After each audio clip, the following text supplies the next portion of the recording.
ay magsisigang ng konting chicken para naman may sabaw. At ito ang aking gulay. Ayan, may pechay. Tignan nyo naman ang pechay ngayon. Dati kalalapad ng dahon. Ayan ang mabibili ngayon ng kakapraso. Dahon. Ayan. Napakaliliit. 20 pesos yan din sa kabila. Pero doon sa malayong palengke ay 15 pesos ang balot. Napakaunti niyan. Isang balot yan. Ganyan lang. O, diba? Ito, isang talong, isang gabi. Yan. Tapos, syempre, may isang labanos. Tig-isa lang. Sinigang. Magsisigang tayo para tayo ay may sabaw. Nahiwa ko na ang lahat. Pwede na akong magsalang. Pwede ko nang prito-prito muna ng kaunti yung aking chicken. At itong aking pang-asim ay kulang. Kaya ako ay bibili pa. Bibili pa ako sa tindahan. Lalabas pa ako ngayon. Kulang kasi yan. Wala nang gas. Paano yung aking sinigang? Ala.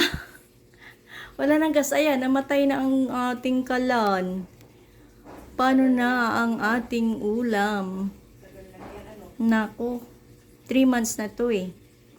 Nga, nagubusan kami ng gas. Dito ko itutuloy ang pagluto ng sinigang. Yun nga lang medyo maliit. Pero okay naman kasi pag nilagay yung gulay, bago ko ilagay ang gulay, alisin ko muna ang aking chicken. Yan guys, malakas naman siyang uminit. Dito ko na lang siya niluto sa aming pang-sanggyo. Kaya, ayan. Ang hirap ng walang gas. Pupunta ka talaga sa di kuryente. Tatanggalin ko muna ang aking chicken. Isasalin ko muna dito sa isang kaserola. Ayaw mo malabog ang manok. Nasalang ko na ito doon na iprito ko na ito doon eh. Itong luto na kaya ito.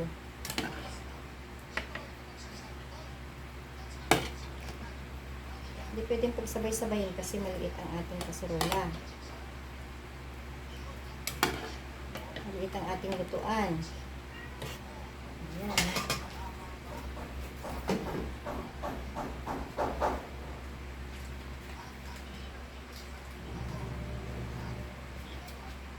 Kung lahat, sabay-sabay na.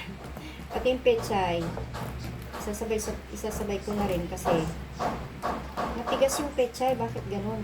Parang magulang. Uy, lagyan natin ang sili.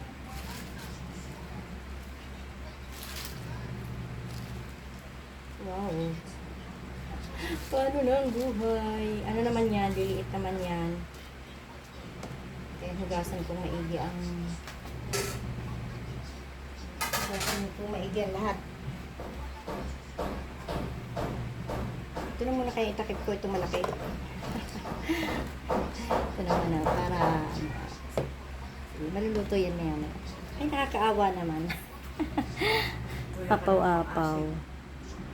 Magpapatakbo ka na ng ano? Magpapatakbo ka na. Sasalin ko na naman dahil ako'y magpapakulo naman ng sabaw para may dagdag ang aming sinigang.